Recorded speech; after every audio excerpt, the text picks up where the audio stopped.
Hans Rosling has given some brilliant speeches with groundbreaking statistics, right? That's what he's known for. My name is Tim, I'm .connector17 and sharing with you 7 of the best ideas from his book Factfulness, which is about understanding the world. And there in the first video you learned that almost nobody knows the most basic global facts.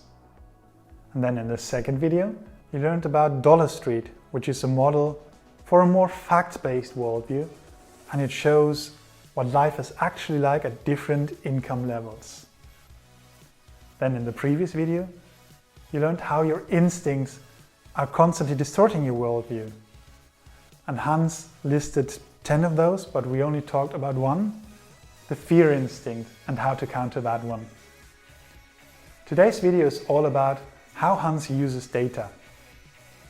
Hans is convinced that you need data, of course, in order to understand the world, yet data alone isn't enough. If you want to find out about improvements or just general trends, you need to measure regularly. Secondly, if you are blinded, or if you tend to be blinded by one impressively high figure, it helps dividing that by another figure. So let's take an example. The CO2 pollution in India is a really high figure, right? Higher than that of the USA.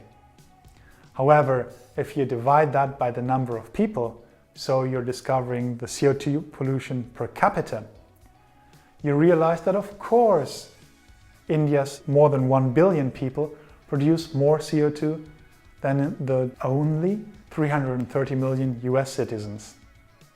Yet per capita, US citizens produce more.